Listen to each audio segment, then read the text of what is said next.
they're taking over the automotive business. Now, this is the scariest thing. If you ever want to have a free world for your children to grow up in, you better do whatever you can to let your representatives know not to accept this cap and trade and not to accept socialized medicine, which has done nothing but disastrous things for other people. There was a guy, Mark Levin, had a caller called in, a woman from Oregon. She said, I have this medicine that will cure me or help me with my cancer, but the Oregon health program won't pay for it. They said it wasn't in their best interest to keep her alive. But then they sent her a letter that wasn't signed saying, but if you'd like to, we can put you in touch with a doctor who can assist you in your suicide. That's true. That's a true story. Here in Oregon, it's scary. There it is. Gloria, go ahead. Yes, I just want to talk a little bit about the health care system. I'm disabled, and it's really bad for me because I'm raising two sons, and the health care system does not want to pay for a lot of medicine that they need, except that they need, and I don't have the money to pay for it. And the health care system, when you call them, you can barely get them on the phone, and then they talk down to you like you're just a little old little peon and stuff. And I don't think that's right. Gloria, is this the Oregon Health Plan, or is this that you're talking about, or is this just your insurance company? No, it's the Oregon Health Plan because I'm disabled, I'm handicapped, so I'm on a fixed income.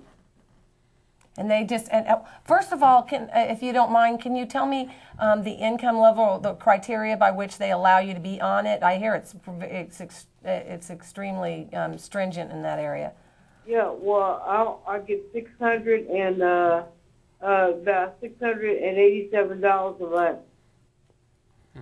Okay, so you have it's for people that are really struggling and really having a tough time, and they won't give you the medicine, or they will let you see the doctor.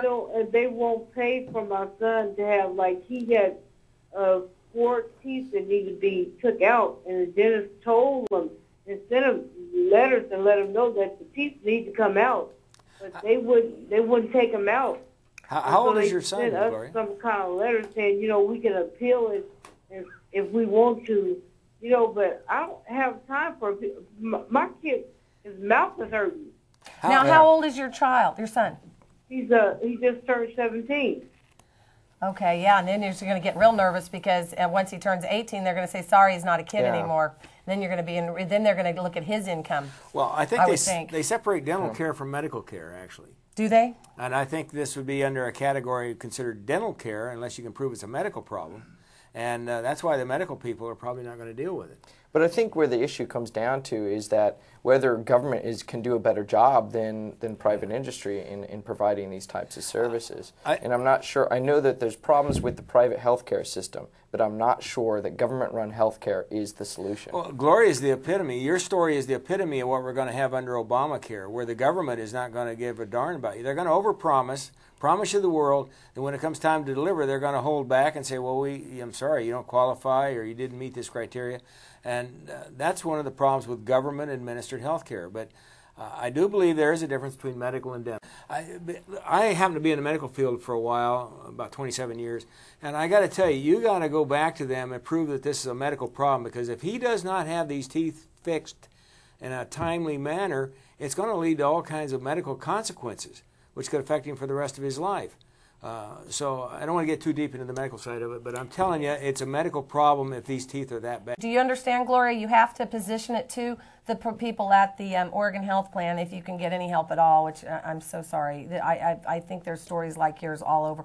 But you need to position it and say, this is affecting my son's future health and his son's current health, because then they can possibly use it for a medical reason instead of a dental reason, because it's hard to get dental insurance, I know, just in the private sector. But they do say that they're supposed to cover you in dental?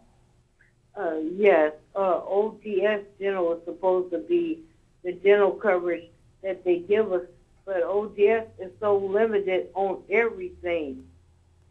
Well, that's why I say... They probably clean your teeth and that's about it. Yeah. all of you out there that are listening to Gloria's plight, you need to understand how critically important this is. This is not just about you not being able to get surgeries and procedures done that you really need to get done. It's also about them being able to regulate absolutely everything in your life. You know, maybe you shouldn't drive that car, maybe you shouldn't have that kind of house because maybe it'll affect your health. And if it affects your health, then that costs us with our socialized medicine, so you can't do it. This is complete invasion of our lives and like government. If you haven't read the book 1984, reread it, we're living it, and that's the way it is.